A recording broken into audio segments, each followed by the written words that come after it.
It's Michelle Nusky, the Posh PA, and today I'm going to tell you 3 things I did not know before I became a PA. And I'm going to share this with you because I think it's really important to talk about for anybody who's thinking about becoming a PA, but more specifically for new graduates or students getting ready to go out into practice. You may be almost done with your PA school career. Maybe you just got started. Regardless, here are 3 things I kind of wish I knew before I got out there into practice as a PA. Before I jump into it though, if you haven't already, smash the subscribe button. You know I'm here every single week dropping new videos to help you get into PA school, become a successful student, and a fulfilled practicing PA. And I'm just kind of chuckling a little bit because these are things that are so obvious to me now, but back then I was just like, oh, I have to do that? Oh, okay. Or, wow, that took a lot longer than expected. And so the first thing I kind of wish I knew before I became a practicing PA was how long it was actually going to take to start working as a practicing PA, okay? And I did another video on PA certification and licensure, and if you watch that video, you'll understand why it takes so long to actually start a job as a practicing PA after you graduate. It can take a couple of months between graduating, passing your boards, getting a state license, and credentialing, which can help you bill and earn money for the practices and work in a hospital and all of those things.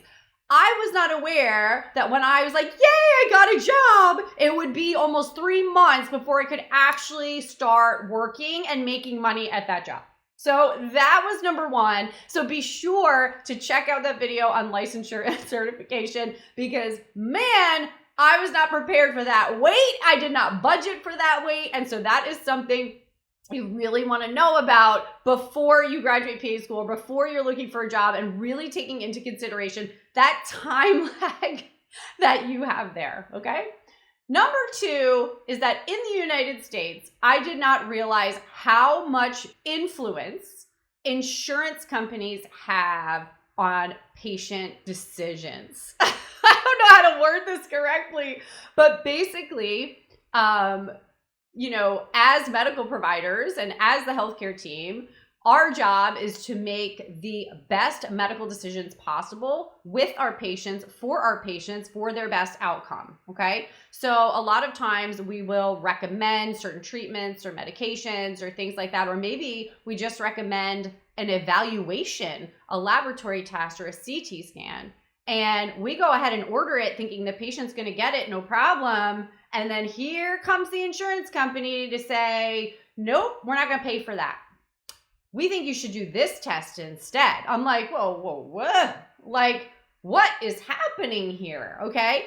And you kind of have to go to battle sometimes with these insurance companies for the best interest of your patient. All right. So I was unaware how much influence that insurance companies were having on patient outcomes, meaning if patients could get certain tests and labs and treatments and things like that with them being covered by their insurance. Mind-blowing to me. And that's a greater healthcare system issue. But just know that you will be fighting for the best options for your patients, not every day, okay?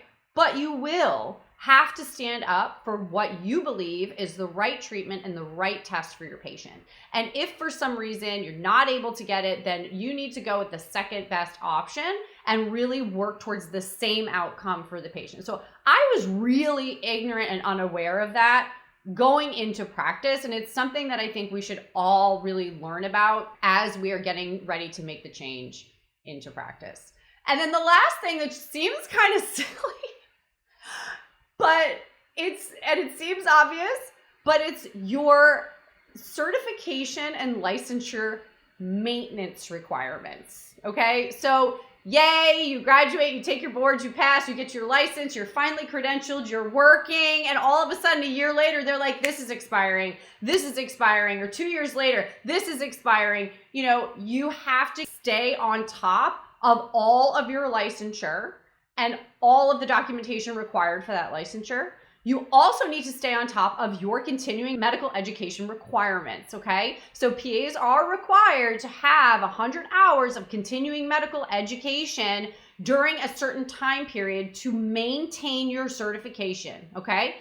You gotta be on top of that, right? Like, I have definitely been guilty of finding myself at the end of the window not logging my continuing medical education hours and having to backlog. Yes, I had documentation of all of that, and you do need to keep documentation of your continuing medical education, particularly Category 1 credits, because you could get audited by the NCCPA to show that you actually got these 50 Category 1 CME hours, okay? So you definitely want to be keeping on top of your continuing medical education, your documentation to support it, as well as your licensure requirements and what that looks like in terms of renewal and cost every 1 to 2 years, depending on your state and depending on the institution that you work at.